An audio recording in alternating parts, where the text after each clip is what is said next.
Coach Gustavo Chacon, Lemon City Live in Florida. You have a locker room that's filled with players that play on the biggest stages, like Alphonso Davies and Jonathan David, and other guys that play on somewhat smaller stages. Can you talk about the locker room dynamic and maybe somebody who's stepped up to leadership that maybe surprised you? Well, I spoke with all the leaders in the team when I first got the job, and I said to them, we want to make sure that the team unity is really strong, and it's not like a European-based group and then an MLS-based group. And they promised me that it wasn't like that. And I've seen that. They're truly together, and there's no player in the team that thinks they're above anyone else, and they are really committed to the process of what it means to play for the Canadian national team, and they're really committed to doing whatever it takes to really become the team we want to be for 2026. In the now, they've been totally unified.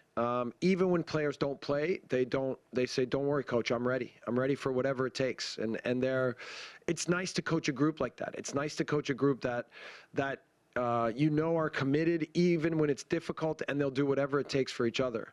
Now, we need a little bit more of an edge. I need them to be mad at me sometimes when they don't play. I need them to be a little bit more angry with the coach on certain decisions, but we'll get there. And then once we do get there, I'll be saying to them, no, go back to everyone being happy. But this is part of the maturation. Really, it's part of the maturation is like the demand and expectation that we have for each other on what this is going to really require. But in the meantime, we're making big strides forward. Jesse, you just answered my last question, so I'll ask you about your team tonight. In effect, you left a player from Inter Milan and Marseille on your bench and played a couple of MLS players. What does that say about the strength and of depth that you've got now, and how many players you're starting to really trust during this process? Yeah, my goal is to build 26 players for 2026, right? And to make sure that we're developing not just the starting 11, but all the players within the system. You're right. Ishmael and Tejan are two of the most talented players in our group and are certainly cornerstones for how we're going to build. And we're going to count on them. And, in the future, we're going to need them. And they know that. They're clear on that, and they both know that they can play better, and I've been encouraging them, but also challenging them to understand tactically how to be a little bit clear as to what the demands are and what we expect from them, but they're eager to try to improve, and they're eager to establish themselves in the group. So I thought Tejan, when he came on tonight, really made a difference in the game. He was aggressive. He went after the defenders. He could have had a goal. He could have had an assist. I thought this was a really good shift for him. And then I just felt that with Steph and with Oso that we were so strong in the middle, and I thought maybe about putting Ishmael a little bit higher up the pitch, and maybe he could help us make a play, but we were stable. So I decided not to play Ishmael, but he's going to be a big part of the future. Can you put into words tonight what you've just witnessed with your team? Yeah, I think, I knew they were going to play well. They've trained really well this week. Their confidence has grown a ton through our experiences together. And look, we could have made life so much easier on ourselves by finding a way to finish a playoff. But we knew Argentina scored at the beginning of the second half. And then we knew that the key was not to give anything away, and then we were through. So, I tried to encourage them to stay stable, to stay balanced, to search and probe for the goal, but to do it in a way where we never exposed ourselves. And for the most part, I thought we did that pretty well. Hi, Jesse. Alex Kirkland, ESPN. Congratulations on going through. Can you talk a bit about your emotions, having taken this team into a Copa for the first time, going up against countries with a big history and tradition in this tournament, going toe-to-toe with them, going through anything is possible now, and doing it here in the US as well for you? Well, look, that's one of the things is we haven't played at home yet. We won't play at home for a while yet. So we're having to dig in. We're having to play a lot of matches on the road. But I'm just challenging them to grow and get better and adapt to what I want them to become, challenging them to be more savvy professionals, more savvy players, more mature players, challenging them to understand the tactics and not just the mentality of what a real team is, but how it fits into a tactical model and system. And I've been incredibly impressed with them, and I've said that from the beginning. From the first training session that I had with them, I knew that we were going to have some fun together. So I'm enjoying being their coach. I'm very proud of this accomplishment. But again, we're not satisfied. We're not satisfied. We're looking forward, and we're going to go after the game on Friday as well. Buenas noches, Julio Ibáñez de TUDN Good evening, México. Julio Ibáñez, TUDN Ayer le Mexico. preguntaba si le Yesterday, gustaría un cruce con alguien de I Conmebol asked o you quizá if con México que you pudiera would cruzarse prefer to en play el against siguiente turno a team from de Conmebol esta Copa or América maybe y Mexico in qué the next significa round para of this Canadá Copa que hoy ha América. sorprendido a What does muchos it mean to países de la Canada? Conmebol con su This rendimiento. surprise, it is given to many other teams or countries in Conmebol with its performance.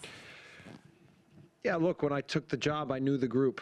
And I knew that the task at hand was going to be very difficult. So, and then I look at all our matches, and we've played 5 matches, 10 halves, and we've had clean sheets in 8 of the 10 halves. So, and when I took the team, there was a lot of talk about that there was defensive frailties with the team, and no one was really sure about how the team would be able to defend moving forward. So it's not just the goalkeeper and the defenders. The entire team has been tactically very organized and very disciplined, and it's meant that we're very difficult to play against.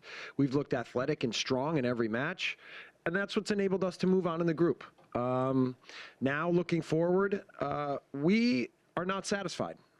The group in there is not satisfied.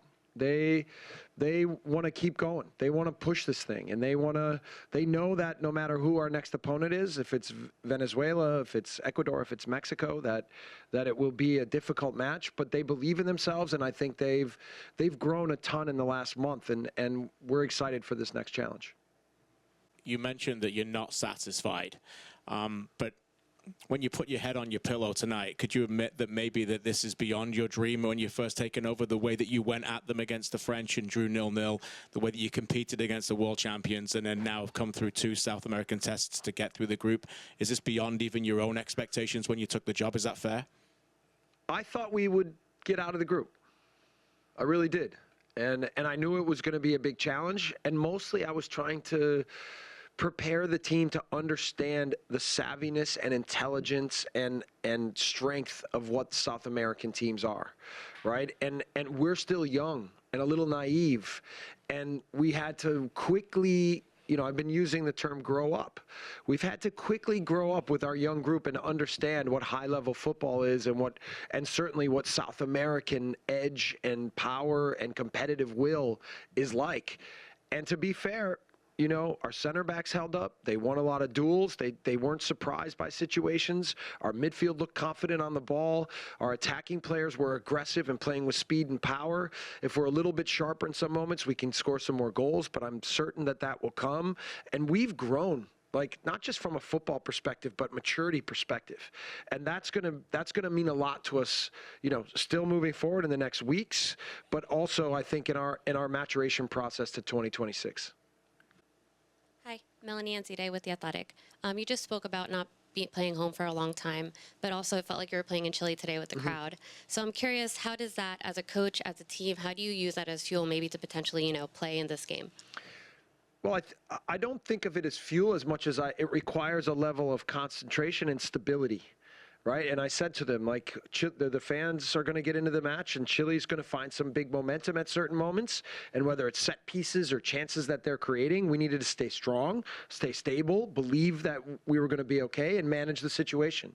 And I think every game has been an away game for us in this tournament. So don't underestimate how difficult it is to perform well in those situations, to not give away goals. Incredible, really, in that sense, and a really positive sign for where we're moving. Hi, Coach. Karim Ayubi for Hispanic Sports Media. Congratulations for qualifying for the next round.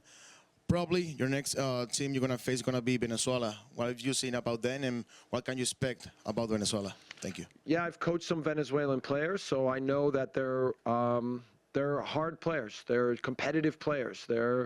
They like physical challenges. They will do everything they can to win to gain an edge against any opponent. So I think if it does wind up being Venezuela, it will be another fight.